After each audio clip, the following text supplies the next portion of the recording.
Hello, bienvenue dans un nouvel épisode de podcast de l'aventure Entreprendre et voyager. Je m'appelle Marion, je suis la créatrice de cette aventure. Si tu es nouveau, nouvelle, rendez-vous sur le blog entreprendreetvoyager.com pour toujours plus de contenu. Et bien sûr, n'hésite pas non plus à t'abonner à cette chaîne YouTube.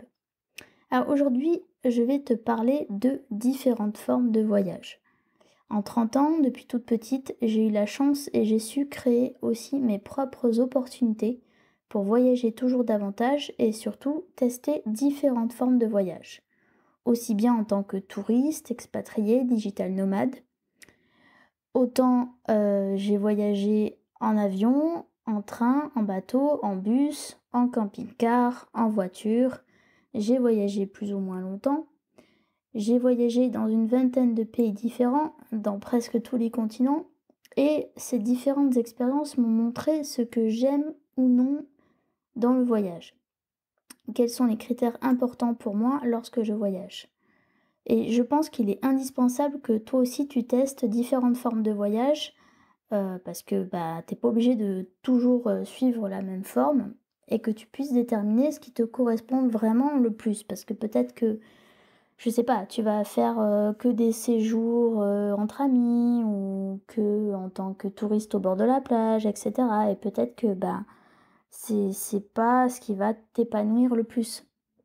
Personnellement, récemment, je me suis demandé, dans cette logique, comment je pouvais aller encore plus loin en voyage, comment je pouvais enrichir mes expériences, partir davantage peut-être à la rencontre de mondes inconnus, de personnes, de toujours plus découvrir, partager. Et je voulais d'ailleurs aussi te partager ce petit bout de réflexion.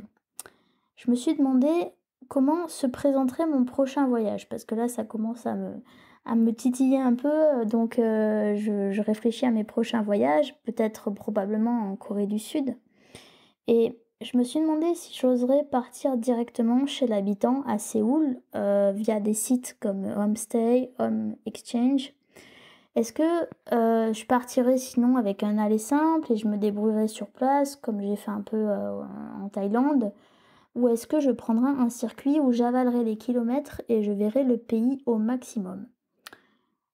Cela m'a laissée songeuse. J'aime mon confort et j'aime aussi rencontrer des gens ailleurs. Et puis, j'ai aussi besoin de découvrir au maximum le pays dans lequel je vais.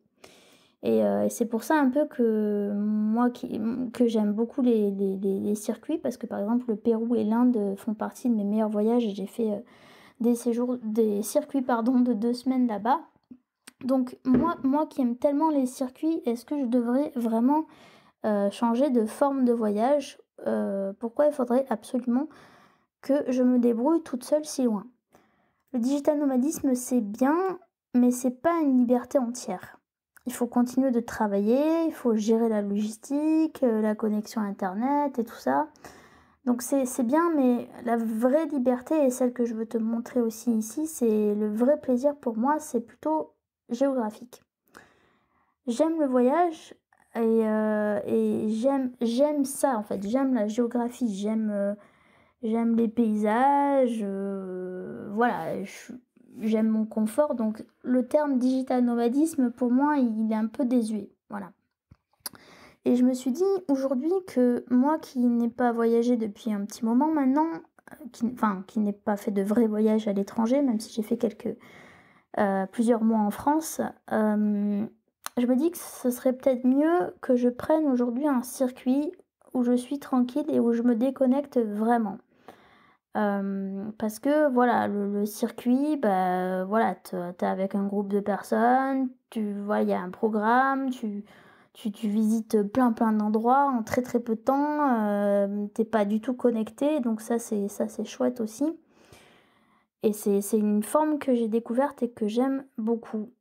Et puis après je me suis demandé, à moins que je mixe séjour chez l'habitant et circuit, c'est pas évident. Le voyage te façonne et suit ta propre évolution, personnalité aussi.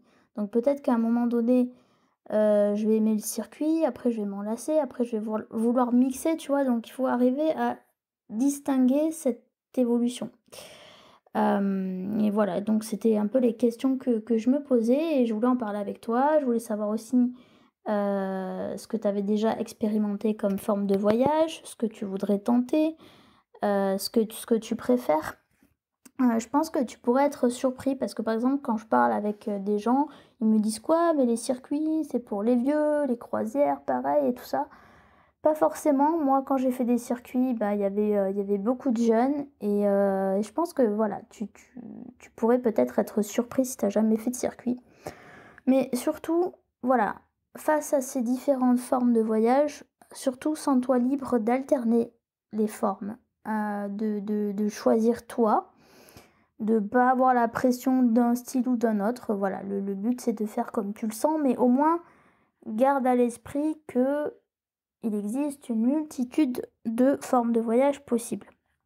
Et ce que j'aime bien dire aussi, c'est que le voyage, dans tous les cas, quoi que tu choisisses, c'est une des rares choses que tu achètes et qui te rend plus riche et qui va te suivre très longtemps. Moi, tous les voyages que j'ai faits m'ont forgé et m'ont suivi très longtemps. C'est pour ça que j'y accorde tant d'importance et que je les choisis avec soin et que quand je pars quelque part, c'est voilà, c'est vraiment mûrement réfléchi. Si tu as aimé cet épisode, n'hésite pas à me le dire dans les commentaires et à le partager. Et puis rendez-vous la semaine prochaine pour toujours plus d'inédits spécial entrepreneuriat et voyage. Ciao!